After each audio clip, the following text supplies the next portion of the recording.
Human sa kusog nga linog 7.8 nakahukom nga mo susi ug mo bisita dito. Gikan sa Lumasla kami nagsugod sa pagbiyahe. Apan ng unahan puros naman pagkaguba ug grabe. Ang mga dalan ng aliki, mga tulay na nga daot. Apan ng among tinguha, diligyod mapugnan.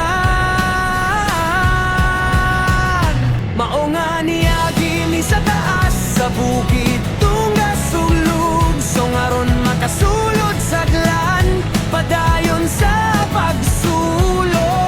Diretso sa Margos, bisan unsa pa ang kakapoy. Bisan ang agyanan, puwerteng kalisod. Apan kami wa magpapugong.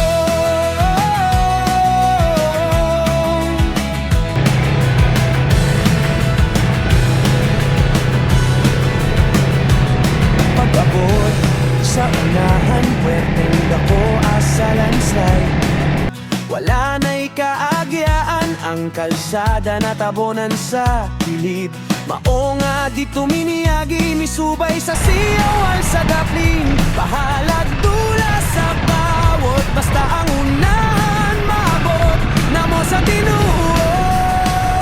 Mao nga niagi ni sa taas sa bukid tunggas ug lug. So ngaron makasulod sa glan, padayon sa pagsulong.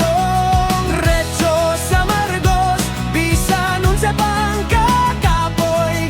Bisan ang agyanan, puwerteng kalisod og walay makapugon na mo.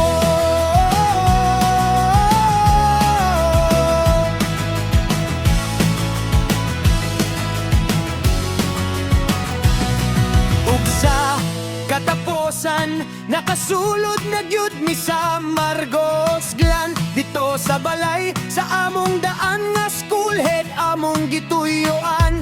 Apan nakurat kami nga anumang puwerteng dagana sa tawo.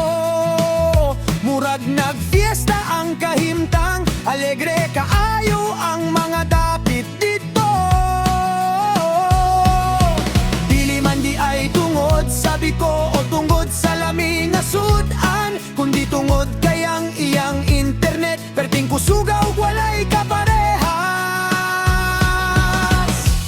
Taliwala sa linog ug nagubang kalsada, sa balay ni schoolhead ang tanan nagkahiusa.